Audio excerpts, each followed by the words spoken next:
Hello everyone, welcome back to our channel. আমি মিনিতা আবারও চলে আসলাম নতুন একটা মিনি ব্লগ নিয়ে। তো আজকে মিনি ব্লগটা আমি শুরু করেছি সকাল থেকে। তো দেখতেই পাচ্ছ সকালবেলা বেরিয়ে পড়েছি। হ্যাঁ, আর কোথায় যাচ্ছি তোমাদেরকে পুরো ডিটেলসে আমি শেয়ার করব, কিন্তু তার আগে তোমাদের পুরো ব্লগটা দেখতে হবে।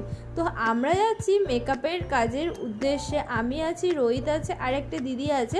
তো দুদিন থেকে যে হারে বৃষ্টি পড়ছে, এই বৃষ্টির মধ্যে একদমই ইচ্ছে করে না কাজে যেতে, কিন্তু কাজ তো ভাই কাজই হয়, কাজে তো যেতে হবেই। তো আমরা লোকেশনে পৌঁছে গিয়েছি। লোকেশনে এসেও এত বৃষ্টি, আমরা এসেছি শুকনার মেয়ে। তো তারপর আমাদের সাথে যেটা হলো, চলো তার আগে পুরো ব্লগটা যারা যারা এখনও আমার চ্যানেলটা সাবস্ক্রাইব করোনি অবশ্যই সাবস্ক্রাইব করে দিও, আর যারা ফেসবুক থেকে দেখছো অবশ্যই পেজটাকে ফলো করে দিও। তারপর টোটো থেকে নেমে টোটোওয়ালা আমাদের নাম্বার 1 গেটে পাঠিয়েছে। এখন নাম্বার 2তে আমরা আসলাম।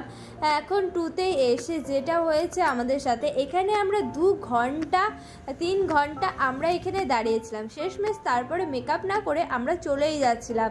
তারপর অর্ধেক রাস্তায় যেতে আবার আমাদের ফোন দিল দিদি, যে আমাদের কাজটা দিয়েছে। তো দেখো বৃষ্টির মধ্যে এমনটা একদমই ভালো লাগে না। আর কারা কারা এমন ফেস পড়েছো সেটাও অবশ্যই জানাবে, কারণ আমরা তো এই ফার্স্ট টাইম এই ফেসে পড়লাম আর কি। তারপর আমাদের 3 ঘন্টা ওয়েট করার পর আমাদের গাড়ি পাঠানো হলো। তারপর আমাদের এখন ভেতরে ঢুকবো আর কি। ভেতরে ঢুকে নাম এন্ট্রি করব, ডকুমেন্টস দিব, অনেক কিছু। দেখো আমি তো ভেতরে ঢুকে পড়েছি, কারণ রোহিত আর বিপাশা ঢুকেনি এখনও, কারণ ওদের ডকুমেন্ট চেক করা হচ্ছে। তাই এখানে তোমাদের একটু ভিউটা দেখিয়ে দিলাম। বলো তোমাদের এই মে ফেয়ারটা কেমন লাগছে? আমি তো এই মে ফেয়ারে ফার্স্ট টাইম এসেছি। তোমরা কি যারা যারা এসেছো তারা আমাকে অবশ্যই জানাবে, যারা যারা শিলিগুড়ি থাকো আর কি, তো অবশ্যই জানাবে। দারুণ ব্যাপক জায়গা ছিল ফটো তোলার জন্য, এমনকি একটা সুন্দর মুহূর্ত কাটানোর জন্য।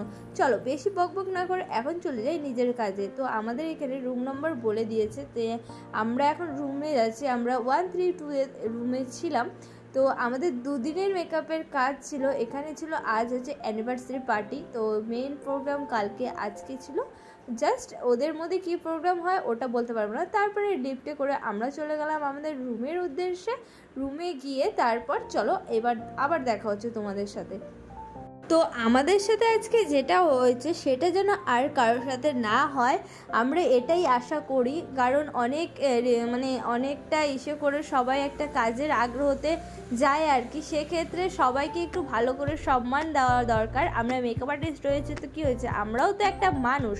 তো এখানে আমরা এখন কাজ শুরু করে দিয়েছি। রোহিত ওদিকে কাজ করছে, আমি তার ফাঁকে একটু ভিডিও করে নিলাম। দেখো ক্লায়েন্টরাও হাসছিল। তারপরে রোহিত ওর হেয়ার স্টাইলটা করে দেওয়ার পর আমি চলে গেলাম আরেকজনের মেকআপ করতে। তো তারা একদম আমাদেরকে নিউড মেকআপ করতে বলেছিল, আর নো মেকআপ একদম ন্যাচারাল টাইপের একটা মেকআপ করতে বলেছিল। ওদের প্রত্যেকটা ডিমান্ড ছিল ন্যাচারালের মধ্যে মেকআপ হবে আর কি, সেই জন্য। আর ওরা মেকআপটা তেমনটা পছন্দ করে না, ওরা বেশিরভাগ হেয়ার স্টাইলে করেছে, হেয়ার স্টাইলই হয়েছে। তো আজকে আমাদের 4-5টা মেকআপ হয়েছে, আর বাকিগুলো সব হেয়ার স্টাইল। তো এদিকে বিপাশা করছে, আরেকজনের হেয়ার স্টাইল কাল করে দিচ্ছে, ওদিকে আমরা দুজন মেকআপ করছি।